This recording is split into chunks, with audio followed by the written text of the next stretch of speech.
Hey, it's John from Tinderbox Arts. I'm here on my Bonneville. Mine's a 2010, and it's past time for the valve clearance check, the valve gap check, if you want. And I'm at 14,000 miles, and it's supposed to be done at 12,000 miles. So I'm going to try to make a real short and sweet video about how to do this. It's not awful, but you know, I've been kind of putting it off because you have to take the seat off, which is easy enough. Then you got to take the gas tank off, which is not terrible. I have another video which shows how to do that, but just very briefly, there's three things you need to disconnect. One is this fuel line, which is self-sealing, so when you take it off, you're not going to lose any fuel. Basically, you slide this orange thing down, you squeeze the two tabs here, right? Squeeze them together hard and yank it off. There's a overflow of line right here you have to just pull off. There's nothing holding it on. And there's one electrical connector here which you have to take off. Those three things, I did it alone. You can do it alone. It's kind of a pain in the ass. And what I do is I cover the gas tank with this. It's basically like a self-stick saran wrap kind of thing. It's for wrapping packages and that kind of thing, just to help give it some protection. So you get the gas tank off, and then there's some things in the way which I just took off to, you know, kind of mount it on the frame here, just so it's just easier to have them out of the way. So I just pull them out of the way. And then you have the cam cover itself. There's 4 bolts here. What you're going to need to replace later, by the way, is a gasket here underneath, and there's like a rubber washer kind of thing under each of these 4 bolts, which you need to replace or should replace. So basically, I'm going to take these 4 bolts off, which are a Torx head. Then I'll just give the side of this cover a tap with a rubber hammer, and then we'll have this thing off. One other quick point before I pull this cam cover off. I loosened the spark plugs prior to this, and before I take the spark plugs out, I've blown out that area in here with compressed air. If you don't have compressed air, you could use, you know, carb cleaner or something like that, just to make sure there's nothing that's going to fall into the cylinder when you take that spark plug out. Remember, we're going to have to turn the engine over in order to check these valve clearances, so the spark plugs need to come out. All right, to get this cam cover off, like I said, there's 4 bolts there. Then you're going to use a rubber mallet, and you're just going to tap here and tap here repeatedly. Same thing on the other side. And it's going to take forever. It's probably 4 or 5 minutes, but it feels like forever. And you're going to assume that it's not going to come off, but all of a sudden you'll hear a hollow sound, and then the whole cover is loose, and you can lift it right up. There's a gasket, a rubber gasket underneath there. All right, we're going to try to get real close in here. So with the cam cover off, here's everything exposed. I'm on the left side here. So what we want to do is put the bike in gear and turn the rear wheel. I'm up on a center stand, by the way. I guess I should have told you that earlier. If you don't have a center stand, you could put the whole bike on a stand. And we want these lobes to be pointing, you know, towards this screw and this one towards this screw. So here's the exhaust, here's the intake, right? And by doing that, that's the position we need in order to stick our feeler gauge underneath here to check the clearance. And just to try to give you, I can almost get in there. So here's the other valve over here, the other intake valve over here on the left side of the engine. And there's, of course, the other exhaust one too. So there's four on each side that we're going to check. And these are the caps that hold everything on. So let me get my feeler gauges in. Maybe I'll try to set this up on a tripod and we can check it out. All right, I have the camera right in front of me as I'm trying to work here, so you got to forgive me, but I wanted to try to give you a close-up. So if I take my feeler gauges, they're all measured here. I need to be between, I'll show you, between, where are you? The intake between 0.15 and 0.20 millimeter, and exhaust 0.25 to 0.30 millimeter, okay? So in that range is within spec. So if I take my feeler gauge and get underneath here, okay, and then this is the 0.15, and it's too loose. So I know the gap is bigger than that. I already did try the 0.20, and that was too tight. So I know it is within spec now. It's between 0.20, I'm sorry, 0.15 and 0.20. I can start combining the feeler gauges to try to get a more precise measurement. So here's a 0.04 plus my 0.15, and that's actually pretty close right there. Might be a little bit loose. So I'm just going to take these feeler gauges and keep doing this till I get the most precise measurement I can. Now you might say to yourself, well, as long as I'm between 0.15 and 0.20, I'm good, and that's true. But I like to try to measure these and write it down so the next time I do this, I have some kind of reference point to tell if I'm getting some kind of engine wear or something unusual going on. All right, you probably can't read my writing here, but I've taken all the measurements. I do need to double check these, so I'm going to go through the whole thing again just to make sure I didn't screw up. But unfortunately, I have some that are out of spec. So this exhaust valve is out of spec, and this intake is out of spec as well. This is just barely in spec, and this is in spec. So that kind of sucks, only because now I got to take everything apart and measure the old shims. They're supposed to have a mark on them, but that may wear off, so you got to use a micrometer to measure them, and then go get new shims. And that's really the pain in the ass, is that you got to go find new shims.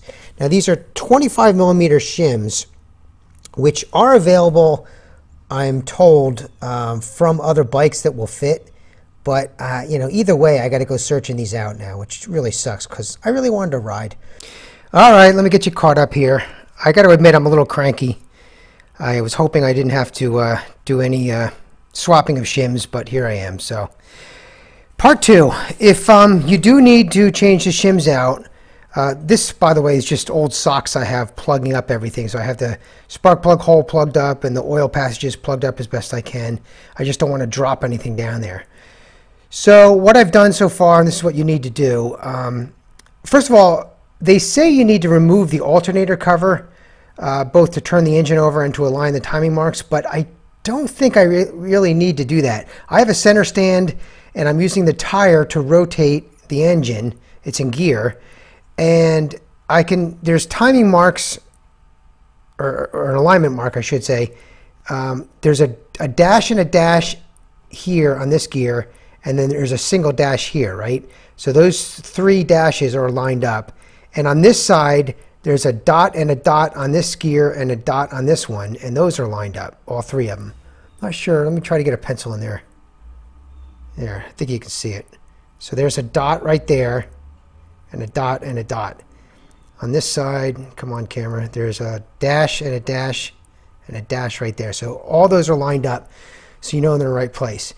When you take the cams out, there actually is a metal marking, so you know which is front or which is intake and which is exhaust. But just so I'm not stupid, I took red permanent marker and I highlighted the E and the I, and I even wrote it somewhere else just so I don't screw up. And then all these caps for the cams, there's 6 of them. I've marked the caps in order, so 1, 2, 3, 4, 5, 6. And I've put an arrow so I know which way they go, all towards the front. So I'm just taking precautions because, you know, I don't do this every day, and I just want to make sure I don't screw up. So having marked all those out, I think I'm in good shape, and as long as I don't move the engine while this is apart, I'm fine. If the engine moves, then I got to start over and retime the whole thing, but hopefully that won't happen. Now, there's one other thing you got to do. See this? So what I did here was made my own tool. Triumph wants you to buy a $55 tool set. Let me see if I can try to get in here. There's a gear. Hold on, let me put my bolt down. There's a gear tooth here, right? And then right next to it is a second set of a second gear, a second tooth that's supposed to be lined up, and this is under spring pressure. It's a spring-loaded arrangement here. So what you need to do, let me find my bolt again, is there's a hole right here, and on the other side there's another hole that aligns, except this one right here is 6 millimeter. The one on the smaller gear is 4 millimeter. But you need to align these spring-loaded gears, or else when you take this apart, they're going to fly apart. And you don't want that, because then you got to buy their special tool and redo the whole thing. So what I did was just I took a bolt and ground it down on a grinder, so some burned fingertips, but other than that it works. So there's 4 millimeter on the end there and 6 millimeter roughly on the middle, and then you stick that in there and there. And once that's solidly in there, Now that's aligning these two gears, and they won't come apart as long as I don't lose that bolt. You can also take a hex wrench or something like that and grind it down. But in any case, you got to do something to keep these two gears in alignment and together, because they're under spring pressure, and if they come apart, then you got to start over. So those are the things you need to do in advance. Now, I'll think about this one more time, but now all you got to do is take these caps off and release the pressure, because remember, one side of the engine, the valves are under load here, they're under pressure. So you need to take this off carefully. So the order in which you need to do this, now you're looking at the exhaust right here. So you would do one loose, just crack these loose, then on the other side way over here crack those loose, and then the middle crack those loose, and then you just repeat that and just slowly loosen this. Basically you want all of this to come up in one plane. You don't want it cocked to one side or anything like that. And there are alignment dowels in there. I haven't done this yet, but from what I've read, there's alignment dowels. So you just need to be careful as you're lifting this up carefully. These are Torx heads, of course, and you got to be real careful with those. I'm not going to use a power tool. I'm just going to use, you know, a breaker bar maybe, and just crack them all loose. Make sure I don't strip those out. Just be careful. But the main thing that freaks me out is I just don't want to drop anything into the engine, because, you know, if you dropped a bolt or something in there, it could get to the bottoms. All right, I've loosened up the bolts here on the oil tube, and you can see that little crush washer there. I don't want to lose that, and there's one on the other side. So I'm going to first get the tools out of the way here, and then I'm going to get two hands in here and just lift it up. And there's actually, you know what, I'm going to take these out. All right, remove those. They're out of my way. Now there's just on the other part of this tube here, there's a third leg over here. There's a O-ring, so I should be able to just wiggle that out. There. So there's an O-ring. Is that in focus? There. There's an O-ring right here that needs to be replaced, and there's two crush washers to be replaced. All right, so now I've got my pin in, right? And I've checked everything else. I got my oil passageways all clogged up as best I can with a sock. And now I'm just going to take a T30. Let's see, this one's better on camera. And I got a breaker bar on here. And I'm just going to give it some pretty, actually let me give it some pretty good pressure downward and just crack it, I hope. There, beautiful. Now this side, beautiful. Now I go to the opposite side, the opposite end cap. I'm not sure I can show you this on camera. Maybe I can get it on there. Now I'm going to go to the opposite end. Crack this, actually let me realign. Crack this one. Beautiful. Beautiful. Now this one, well, I've got some stuff in the way up here, but here's the middle one now. Lovely. And finally this side. Yeah, you know what? I'm gonna take my bar off, get back in here. That's better. Boy, I don't like to feel this one, but there. All right, so now they're all cracked loose. So now it's just a matter of taking the socket wrench and just slowly loosening them up equally, going across the whole way. I don't really need to show you that, I don't think. All right, the cap is loose now. These bolts are out. And I'm just going to wiggle this carefully, because remember there's alignment dowels in there. All right, let's see if I can get this on camera. There you go. So there's a dowel, there's a dowel. I got both screws. So that's come off. Everything looks fine. Now I'm just going to keep these screws, I'm just going to keep everything just like this as a unit and put it in a box where I've marked where everything goes. Even though I have that marking there, you know what? It could rub off later, and it's going to be a while before I get the parts. So, okay, all the caps are off. Now I should be able to disengage this thing carefully. I'm a little worried about this pin, I'm not going to lie, but as long as I don't budge it. Okay, that came out fairly easily. And I'm just going to put this in a box and hope I never have to touch it again. Okay, with that removed now, this is one of the valves that had two greater space. So this little bucket here, you can actually get it out with your fingers. I'm trying to get this on camera. Let me move the camera a little bit. So it's just a matter of lifting this out carefully. All right. And that's what it looks like. It's just a little bucket, they call it. There's the underside. And then there's a little indentation right here so you can get this shim out. So all I don't know if I can do that by hand. Probably not. I don't need a tool. So, or a magnet. So I'll get this shim out. And then it's just a matter of measuring the shim with a micrometer, double checking that the printed value on here is the same as what it actually measures. And then in this case, the gap was too big, so I need a thicker shim. So I just need to figure out how much thicker I need it. Let's see if I can look at a distance here. This one measured 0.34. Ideal would be 0.275. So if I subtract those two, I'm basically going to add 0.07 to this existing shim. So whatever I measure on this existing shim, my new shim has to be 0.07 bigger. That's really all it is.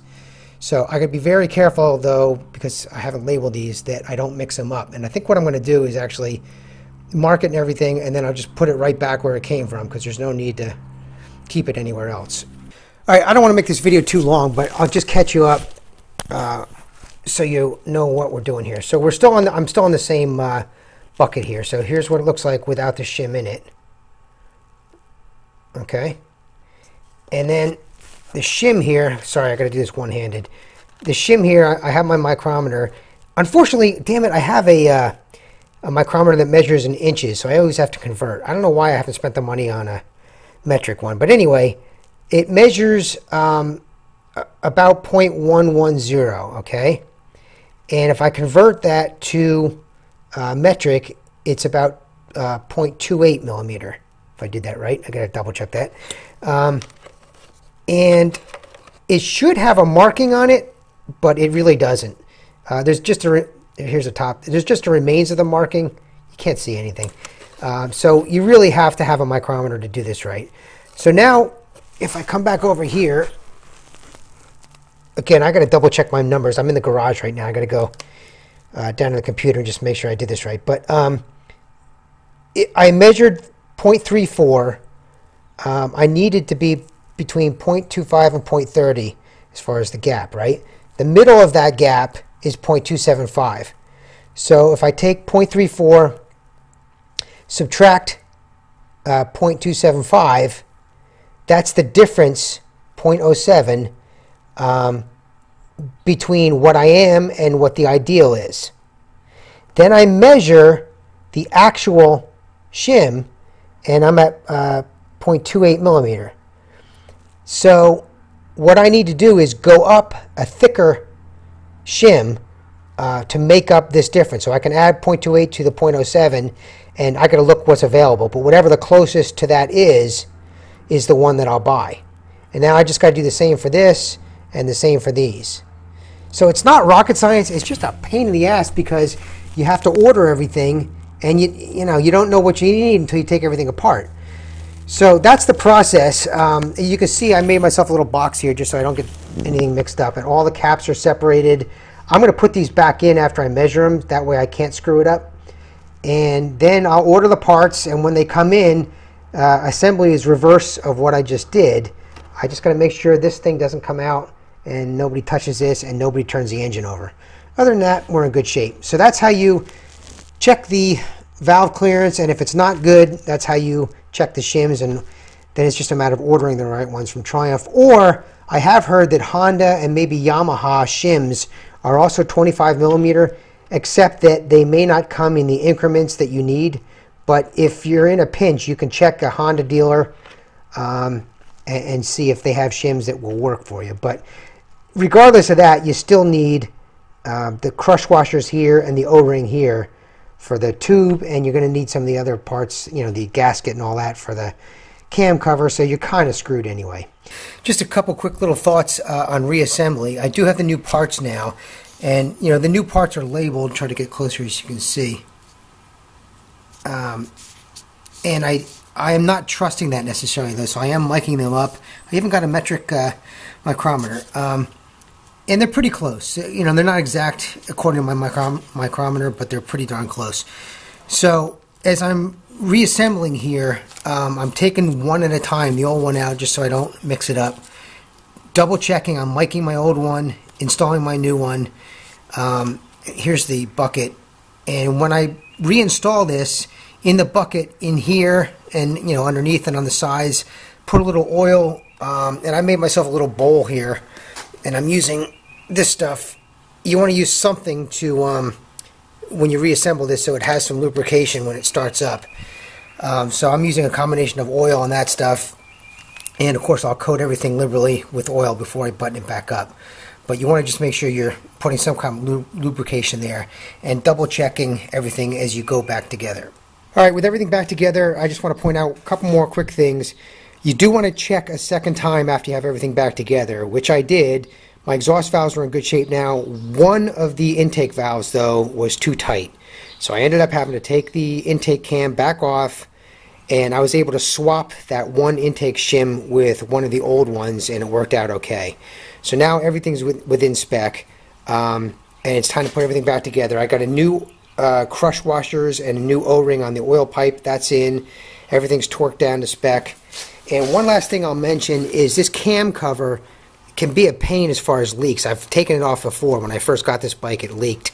And so what you want to do, I've discovered, is to put this thing on bone dry.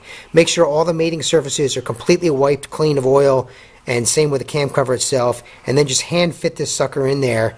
And if everything's bone dry, I also have new, where are they, new washers for the bolts. And if you do that bone dry, it seems to seal nicely and it won't leak on you.